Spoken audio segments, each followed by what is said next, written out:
무섭고 섬뜩한 이야기 할리의 도서관. 이야기는 작은 조용한 마을에서 시작한다. 이 마을의 이름은 브로키든.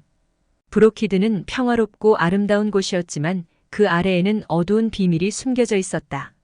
마을 사람들은 고요한 삶을 즐기며 그들만의 소소한 행복을 찾아가고 있었다. 마을에서 가장 잘 알려진 사람 중 한 명인 할리는 도서관 사서였다. 할리는 항상 친절하게 모든 사람들에게 책을 추천해 주었으며 그녀의 도서관은 마을 사람들에게 위안과 지식의 근원이었다. 그러나 어느 날 할리가 발견한 오래된 책에 의해 모든 것이 바뀔 줄은 아무도 몰랐다. 그 책의 제목은 어둠 속으로였다. 할리가 처음으로 그 책의 표지를 열자 그녀는 강렬한 불안감에 휩싸였다. 책 내부를 들여다보니 거기에는 수많은 이질적인 기호와 문장들이 가득했다. 기호들 중 일부는 오래된 필사본에서 볼 법한 것들과 유사했다. 할리는 자신의 호기심에 따라 이 책에 대해 더 알아보기로 결정했다. 하지만 그녀가 찾아낸 정보대로라면 이 책은 단순히 오래된 것일 뿐만 아니라 매우 위험하고 금기시되어 있는 저주받은 책일 가능성도 있었다. 그럼에도 불구하고 할리는 자신의 욕구를 억제할 수 없었다. 점점 더 깊게 파고드니 용감스러운 여성으로서 자신이 정면으로 도전하지 않으면 후회할 것 같았다. 그런 다음 밤부터 할리는 집에서 혼자 이상하고 복잡한 기호와 문장들을 해독하기 시작했다. 하지만 그녀는 그 책이 가져다줄 무서운 결과를 전혀 예상치 못했다. 첫 번째 밤 할리는 잠에서 깨어나 화장실로 가려 했을 때 집안 곳곳에서 이상한 소리들을 듣게 되었다. 그것은 마치 누군가가 어딘가에 숨어 있다가 나오려고 하는 것 같은 소리였다.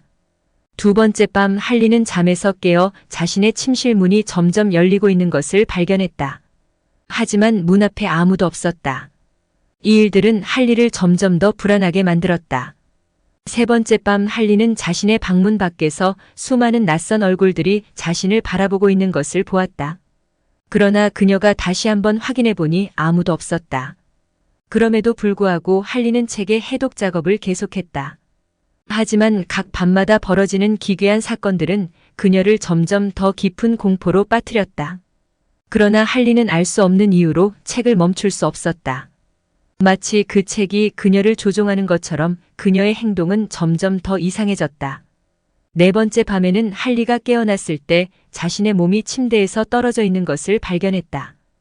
거울을 보니 그녀의 얼굴에는 알 수 없는 기호들이 새겨져 있었다.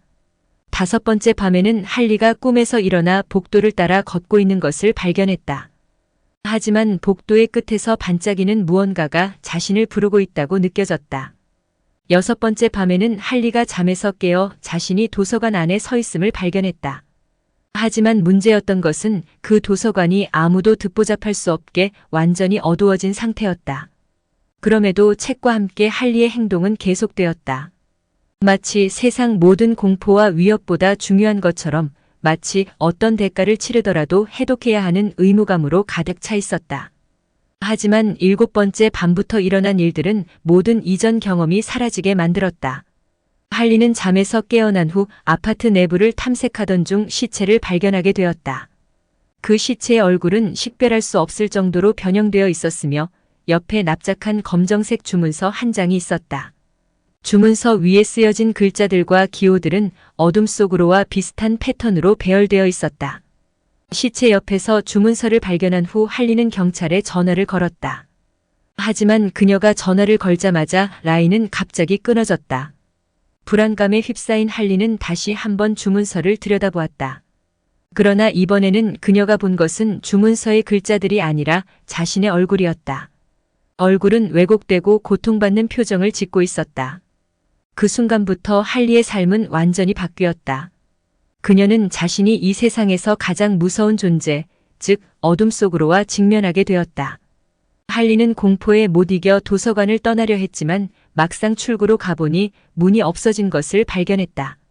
어디로 가도 문은 없었고 대신 벽면에는 수많은 검정색 기호들이 새겨져 있었다. 그런 다음 날부터 할리의 일상은 점점 더 기괴해졌다. 아파트 안에서 계속해서 시체를 발견하게 되며 모든 시체 옆에는 검정색 주문서가 함께 있었다. 그러나 가장 충격적인 사건은 할리가 마주친 마지막 시체였다. 그 시체의 얼굴 보고 할리는 식겁했다. 왜냐하면 그 시체의 얼굴과 몸짓이 자신과 똑같았기 때문이다. 할리가 용기를 내어 주변을 조사해 보니 모든 단서들이 결국 하나로 연결되어 어둠 속으로라는 책으로 귀결되더라.